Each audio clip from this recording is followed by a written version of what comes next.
mga araw na iyon, si Hezekias ay nagkasakit at nasa bingit ng kamatayan.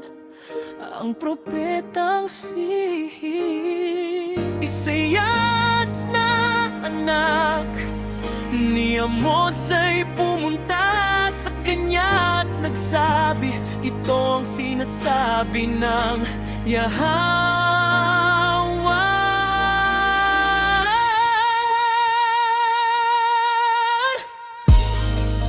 Ayusin mo ang iyong sambahayan, sapagkat ikaw ay mamamatay.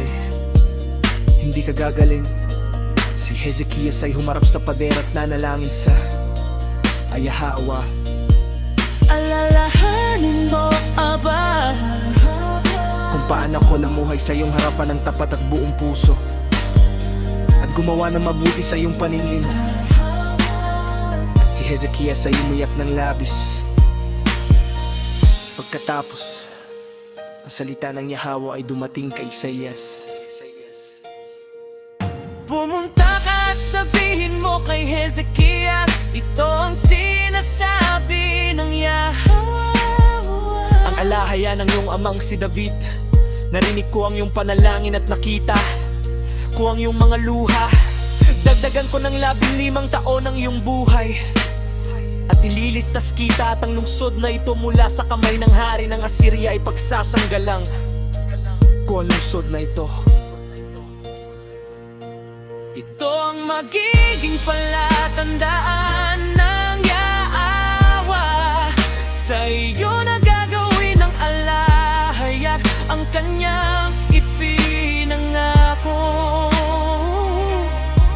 Paatrasin ko ang anino na iniukolan ng araw sa 10 baitang na kanyang nilampasan sa hagdanan ni Ahaz.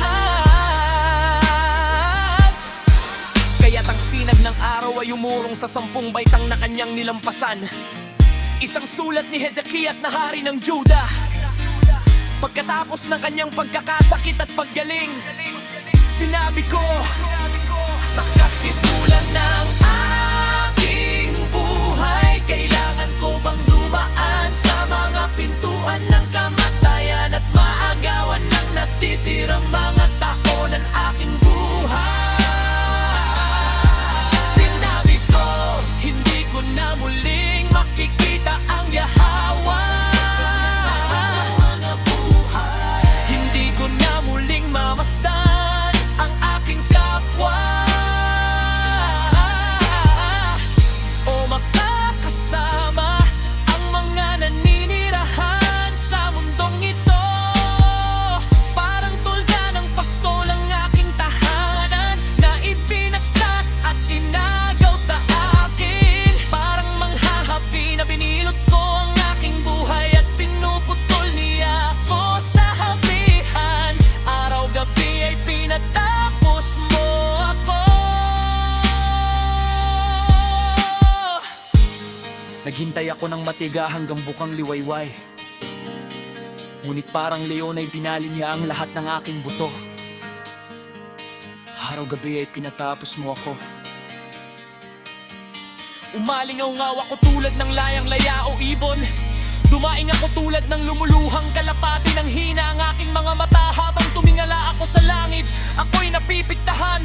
Panginoon, tulungan mo ako. Ngunit ano ang aking masasabi? Siyang nangusap sa akin at siya mismo ang gumawa nito. Mamumuhay ako ng may kababaang loob sa lahat ng aking mga taon, dahil sa matinding hapdi ng aking kaluluwa. Sa pamamagitan ng mga bagay na tulad nito, nabubuhay ang mga tao, at ang aking espiritu ay nabubuhay din dahil sa mga ito. Ibinabalik mo ako sa kalusugan at hinahayaan mong ako'y mabuhay. Tiyak na para sa aking kabutihan na ako'y dumanas ng gayong hapdi. Sa iyong pag-ibig ay iniligtas mo ako mula sa hukay ng kapahamakan. Inilagay mo ang lahat ng aking mga kasalanan sa likod mo, sapagkat ang libingan ay hindi makapagpupuri sa iyo. Ang kamatayan ay hindi makapag-aawit ng papuri sa iyo. Ang mga bumababa sa hukay ay hindi maaring umasa sa iyong katapatan ng mga buhay na mabuhay. Sila ang nagbuburi sa iyo tulad ng ginagawa ko ngayon. Isinisiwalat ng mga magulang sa kanilang mga anak ang iyong katapatan. Ililigtas ako ng Yahawa at ating aawitin ng may mga panugtog sa lahat ng mga araw ng aming buhay. Sa templo ng Yahawa